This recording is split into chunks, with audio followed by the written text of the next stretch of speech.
सकते हैं हलवा यहाँ पर रेडी हो चुका है। अब बाउल में डालेंगे। यहाँ पर आप देख सकते हैं बहुत ही मज़ेदार डिलीशियस हलवा यहाँ पर तैयार हो चुका है हमारा। पहले ऑयल में 1 चम्मच ऑयल में 2-3 इलायची इसको अच्छे तरीके से पका लेंगे। 2 कप जितनी यहाँ पर सूजी शामिल करेंगे, अच्छे तरीके से पकाएंगे। ये देखें, इस तरह से आपने ऑयल में हल्का हल्का भून लेना है इसे। आप ऑयल हल्का से ज़्यादा भी रख सकते हैं, कोई नुकसान नहीं है, लेकिन मैं ऑयल कम रखती हूँ और इससे बहुत ही मज़ेदार टेस्टी इससे जायका आता है। हमारे खाने का हलवा बहुत ही मज़ेदार बनता है। यहाँ पर आप देख सकते हैं सूजी बिल्कुल अच्छे तरीके से भूनी जा चुकी है। अब हम इसमें पानी शामिल करेंगे। आपको 1 बाउल बनाना है या 2 बाउल, तो आप उसके हिसाब से पानी शामिल करेंगे, लेकिन थोड़ा सा गाढ़ा रखने के लिए यहाँ पर सिर्फ 4 गिलास पानी शामिल करूँगी मैं।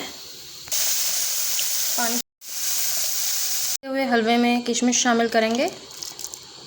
चीनी में से 2 कप डलती है, लेकिन मैं यहाँ पर थोड़ी सी कम चीनी डाल रही हूँ, तो आप 2 कप डाल सकते हैं चीनी अपने मुताबिक। ये देखिए, आपने सूजी को हलवे को इस तरह से पकने देना है।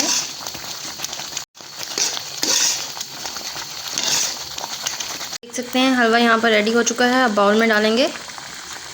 यहाँ पर आप देख सकते हैं बहुत ही मज़ेदार डिलीशियस हलवा यहाँ पर तैयार हो चुका है हमारा।